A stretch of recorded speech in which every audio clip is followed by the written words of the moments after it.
didn't even really have a working definition. And then, we brainstormed about it. Said it's about embracing your community as a gift, not a curse. You know what I'm Mm-hmm. saying? A lot of people who are, from, our communities, they like to get down on themselves because of, just living situations and what they go through, what a lot of people go through. And instead of seeing those things as curses, we wanted to show you that it's a gift because those experiences make you stronger, and whatever it is that you're doing, to excel your life in whatever way, it's a win. You know what I'm saying? If Mm-hmm.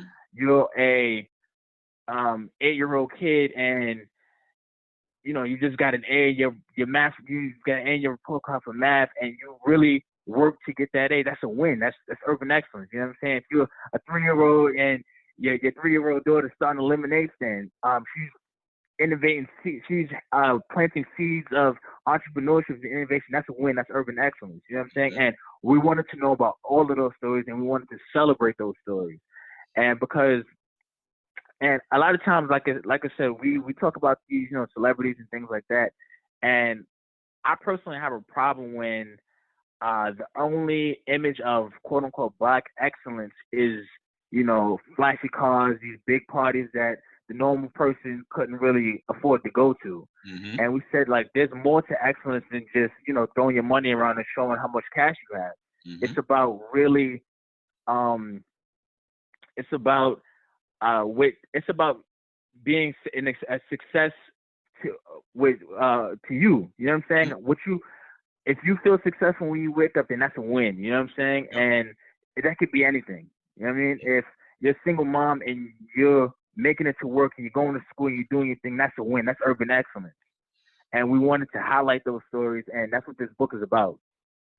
Definitely, definitely. And it's important that you say that because, and when I interview authors and different people who just got really cool jobs, right? I make it a point and I want the younger generation to understand that, being a rapper in a in a athlete is not a bad thing. I mean, if that's your dream, that's your dream. But I got younger kids, bro, and I'm around a lot of younger kids. And unfortunately, nobody e- expires to be like a doctor or a lawyer or author or a teacher even. I just interviewed Right. like a black teacher, a black guy that's a teacher, and he mentioned how, in his school is maybe one or two black teachers, but in our communities, these positions aren't considered like sexy, right? They don't get the Right. same type of acclaim as the guy pulling up in the big car with Right. with all the women. But just so we keep it in perspective, you can be a doctor or a lawyer or author and still have the big car and the women. It doesn't really mean,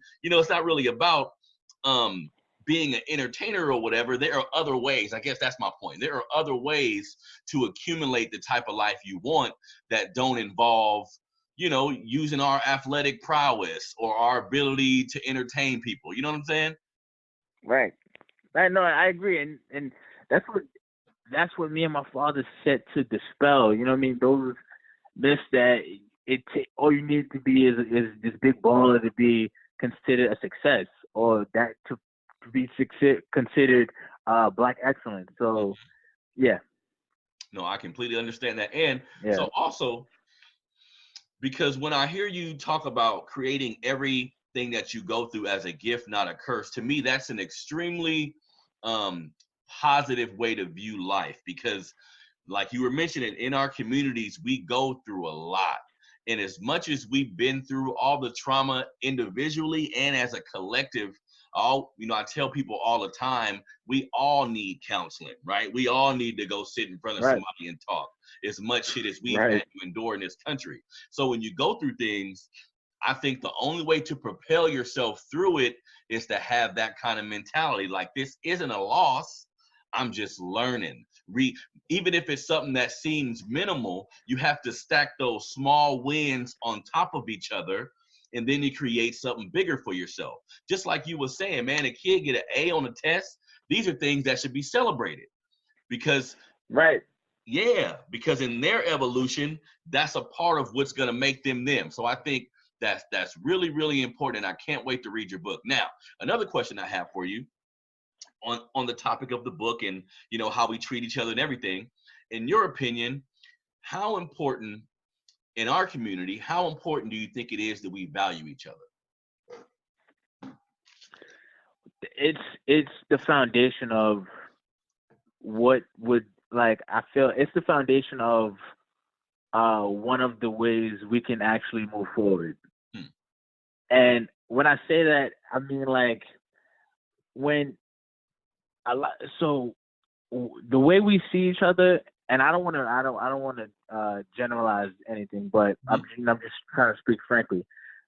The way we view each other, it can be so negative at times, and it really stifles us as a community. Like you were talking about, you know, black businesses at the beginning of, you know, of the show, and a lot of the things. What do people say when it comes to black business?